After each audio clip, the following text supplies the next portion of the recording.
Donc, bonjour à tous, je suis Cassandre Matras et je travaille à l'Institut de l'élevage sur les ovins laits et les ovins viande. Et dans le cadre de ce projet, ce casse-d'art, pardon, Riva Bio, j'ai travaillé de concert avec Catherine Experton de l'ITAB, qui était à l'époque à l'ITAB, et mes collègues qui ont réalisé différents entretiens pour vous fournir un état des lieux des différents leviers en agneau bio pour faire se correspondre au mieux l'offre et la demande. Donc, je vais vous présenter ce travail qui fait partie du volet, enfin de l'action 2 de ce casse-d'art Riva Bio. Alors, vous avez sur ce diaporama les opérateurs qui ont été enquêtés. Donc en tout, on a eu 6 abatteurs qui ont accepté de répondre à nos questions et en tout 16 opérateurs, organisations de producteurs plutôt, avec 15 organisations de producteurs commerciales et une organisation de producteurs non commerciales. Donc vous avez leur répartition sur la carte de France ici pour voir un petit peu comment ça se dispatche d'un point de vue géographique. En termes de caractérisation des personnes, ou plutôt des structures enquêtées, pour ce qui est des organisations de producteurs, sur les 16 enquêtés, 4 étaient spécialisés en bio et le reste n'était pas spécialisé en bio. 8, donc la moitié, étaient ou plutôt sont spécialisés au vin, le reste multi-espèces.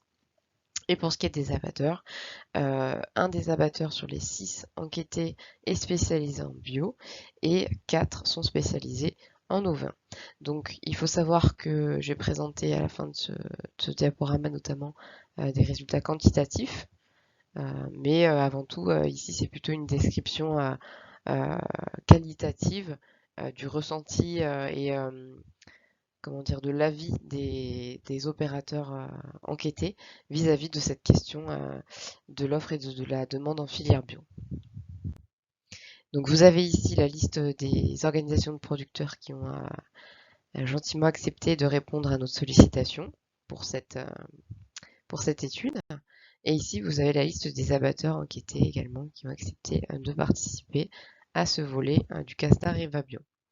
Donc, après avoir réalisé les différents entretiens, on a pu déterminer deux grandes catégories d'organisation de producteurs, à savoir une première qui est globalement caractérisée par le fait que ces organisations de producteurs se donnent à fond pour que les agneaux qui sont produits en bio soient également valorisés, commercialisés en tant que tels.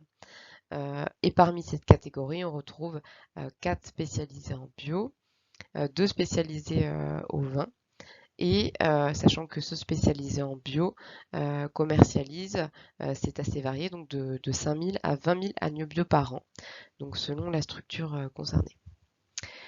Pour ce qui est de la catégorie 2, c'est les organisations de producteurs concernées ont plus de mal à trouver des débouchés dans la mesure où l'approvisionnement en agneaux bio est relativement faible par rapport au volume qu'ils font d'un point de vue général dans l'ensemble. Et donc, avec peu d'approvisionnement, c'est difficile de pérenniser effectivement un client, un débouché. Et de fait, l'agneau bio a de suite moins d'intérêt pour eux. C'est tout de suite beaucoup d'efforts, entre guillemets, pour assez peu de résultats. Et de fait, certains sont déclassifiés, c'est-à-dire les agneaux bio, quand ils n'arrivent pas à trouver de débouchés en bio, partent donc soit en conventionnel, soit avec d'autres labels. Pour ce qui est de l'analyse de ces deux catégories, donc de la dichotomie qui a été observée, euh, donc c'est globalement ce que je vous disais lors de la précédente diapo, c'est-à-dire que donc pour ceux qui font très peu finalement d'agneau bio, bah ça demande beaucoup d'organisation par rapport au volume finalement commercialisé. Donc c'est pas forcément très engageant pour eux de s'engager à fond dans la valorisation de ces agneaux bio. Et notamment, pour ceux qui sont multi-espèces, c'est vrai que l'agneau déjà ne représente souvent pas beaucoup en termes de volume par rapport aux autres espèces, donc l'agneau bio, c'est encore moins, c'est encore plus compliqué. Donc du coup, il y a pas mal, quand c'est compliqué de trouver, ou quand c'est, pas forcément quand c'est compliqué, mais qu'on va dire quand il n'y a pas de débouché bio facilement accessible, c'est plus facile donc de faire passer ces agneaux bleus bio pardon, avec le reste. Donc de les éclasser finalement. Donc en termes de synthèse, voici les résultats qu'on a pu obtenir vis-à-vis des leviers qui ont été le plus fréquemment cités par nos opérateurs enquêtés.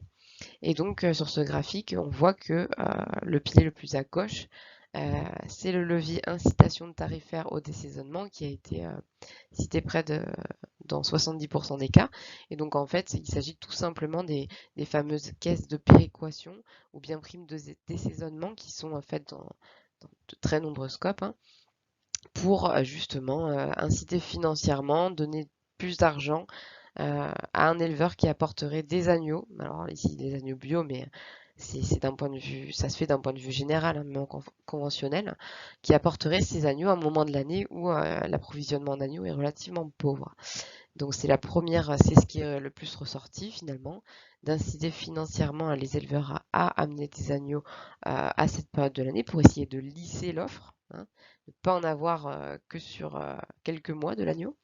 Et ensuite, deuxième pilier, ce qui a été beaucoup évoqué comme levier, c'est la bonne connaissance des élevages. Et finalement, ça va avec le troisième pilier, améliorer la régularité de la conformation. Ça, c'est un sujet qui est quand même beaucoup revenu quand on a fait nos entretiens, que ce soit au niveau des organisations de producteurs comme des abatteurs. C'est voilà, le fait que généralement, l'agneau bio a, comment dire, la réputation d'avoir des conformations carcasses, un abattoir finalement qui sont pas forcément très bonnes par rapport aux agneaux conventionnels ou d'autres labels. Et de fait, c'est important pour les clients d'avoir une bonne conformation pour ces agneaux bio. Pour pouvoir les fidéliser tout simplement, pour pouvoir leur montrer que on leur vend un produit de bonne qualité qui sera apprécié par les consommateurs au final. Et donc la bonne connaissance des élevages, c'est dans le sens où pour avoir des agneaux de bonne qualité qui correspondent vraiment à ce que veut le client et pérenniser justement ce débouché, il va y avoir besoin généralement qu'un technicien, une personne, voilà, un professionnel se rende régulièrement dans les élevages pour voir où en sont les lots d'agneaux bio au niveau de leur finition et voir dans quelle mesure ça peut ou pas correspondre aux attentes du client final. Euh, donc voilà, une bonne connaissance des élevages et surtout un bon suivi pour avoir une bonne conformation, pour améliorer la régularité de la conformation, c'est très important. Donc quelle que soit la période de l'année à laquelle l'agneau est amené à l'abattoir et commercialisé. Augmenter la production d'agneaux bio, c'est également ce qui a été évoqué dans la mesure où plus on va augmenter en amont les volumes voilà, et même les effectifs plutôt d'agneaux bio, plus ça va permettre de chercher des solutions pour structurer au mieux la filière, trouver des débouchés pérennes, etc. Donc ça, c'est du coup une des solutions qui a été évoquée près de la moitié, dans la moitié des cas. Les races pour désaisonner, c'est également un levier technique important qui a été cité, sachant que certaines races désaisonnent beaucoup plus facilement que d'autres. Les agneaux des non-adhérents peuvent être également une solution lorsqu'il n'y a pas assez d'agneaux qui sont amenés par les adhérents à une certaine période de l'année. Il y a également la double démarche SICO qui a été évoquée, à savoir que l'agneau bio peut être également labellisé. Je ne sais pas, par exemple, label rouge. Donc c'est l'exemple qui nous avait été donné. Et du fait de cette double démarche, si le débouché bio n'est pas trouvé, l'agneau pourra quand même être vendu avec un prix un peu quand même supérieur au conventionnel. La complémentarité entre bassins a aussi été évoquée. De façon moins importante. Là, on voit qu'on est sur un peu plus de 10%, dans un peu plus de 10% des cas. Non, c'est 20%, excusez-moi. Donc la complémentarité entre bassins, c'est tout simplement le fait de s'approvisionner en agneaux qui viennent à la fois du sud et du nord de la France. Et en fait, certains agneaux, du coup, selon leur provenance, vont plus avoir tendance à sortir une certaine période de l'année. Et les agneaux de l'autre côté du bassin, à l'autre période, du coup, ça va se compléter finalement et venir apporter une offre quasiment lissée de façon annuelle.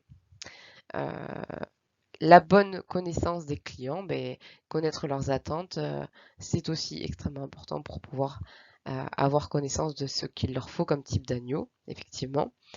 Et également, le travail avec des revendeurs a également été cité comme un levier pour faire se correspondre au mieux l'offre et la demande en agneau bio. Chez les abatteurs, tous ont évoqué la complémentarité entre bassins. Donc c'est vrai que c'est différent, les organisations de producteurs et les abatteurs, donc deux corps de métier quand même différents, avec peut-être plus de facilité pour les abattoirs de s'approvisionner à l'échelle de la France et peut-être plus euh, l'habitude et en tout cas la manière de faire des organisations de producteurs de s'approvisionner d'un point de vue, enfin, de façon plus locale, quoi. Et donc, du coup, chez tous les abatteurs, cette fameuse complémentarité entre bassins est évoquée pour avoir les agneaux du sud qui arrivent à un moment de l'année et à l'autre moment de l'année, les agneaux plutôt du nord de la France. Les agneaux plutôt des systèmes herbagers du nord. Le désaisonnement a également été évoqué par les abatteurs comme un levier important, l'accompagnement technique des éleveurs, donc là, c'est voilà, globalement les grandes mêmes idées que les organisations de producteurs, mais idée différente aussi, vraiment spécifique aux abatteurs, c'est la congélation qui permet voilà, de pouvoir sortir et de commercialiser cet agneau à d'autres moments de l'année que le moment où il a été abattu. Donc ça permet de s'organiser au mieux et de lisser cette offre sur l'année par rapport à la demande, de faire en sorte qu'elle se corresponde au mieux.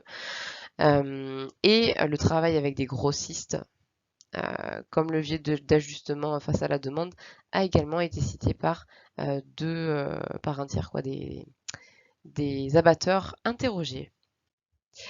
Donc ici sur cette diapo et sur la suivante, on va avoir un détail finalement des leviers que je vous ai cités dans le graphique. Donc la complémentarité de l'offre entre les bassins, avec donc je le disais, les régions herbagères du nord, et les régions, les agneaux de bergerie pardon, du sud de la France, qui permettent eux plutôt des sorties l'hiver. Et comment dire, le désaisonnement, qui a plusieurs leviers en lui-même aussi, hein, qui sous-entend parfois une incitation financière et ou le choix des races, le fait d'étaler la production, etc. Les principaux leviers identifiés au niveau de l'aval, ça peut être également la souplesse des abattoirs dans leur fonctionnement, qui a également été évoqué, le fait toujours de cibler les animaux au mieux pour répondre aux attentes des clients, la vente directe qui a également été évoquée pour permettre de fidéliser certains adhérents, de réaliser cette prestation. Payer les agneaux bio au juste prix. C'est vrai que le sujet du prix de l'agneau bio est souvent revenu avec effectivement, comme vous le savez sûrement, l'écart de prix entre le bio et le conventionnel qui s'est creusé aux dépens du bio, hein, les agneaux conventionnels depuis à peu près 2020 du fait d'une offre amoindrie, alors que ce soit selon les années à cause des abattages ou à cause des importations de viande ovine qui sont moindres, ce prix de l'agneau conventionnel a grimpé. Et c'est vrai que les agneaux bio n'ont pas forcément toujours été revalorisés de la même façon. Et de fait, ils se vendent parfois presque au même prix que le conventionnel, ou en tout cas au même prix que les labels. Donc c'est compliqué pour faire fonctionner la filière et faire en sorte que les gens s'installent et produisent davantage d'agneaux bio, comme je le disais, ce qui est un levier, comme je le disais tout à l'heure, pour faire au final se correspondre au mieux l'offre et la demande et faire fonctionner tout simplement la filière. Des questions ont également été posées par rapport à la contractualisation, par rapport à Egalim. Et également, ce qui a été évoqué comme levier, c'est des promotions au moment des pics de production pour mieux écouler la marchandise, mais également la mise en avant commerciale dans les points de vente de cette viande bio, locale, traçable, etc. Et comme je le disais tout à l'heure, la congélation des carcasses comme levier très utile pour notamment les abatteurs. Donc j'arrive à la fin de ma présentation. Ces entretiens ont été réalisés par mes collègues qui ont participé évidemment au CAS d'Areva Bio, des différentes structures que vous voyez sur cette diaporama. Et donc merci à eux et merci aux structures que nous avons enquêtées d'avoir répondu favorablement à notre sollicitation.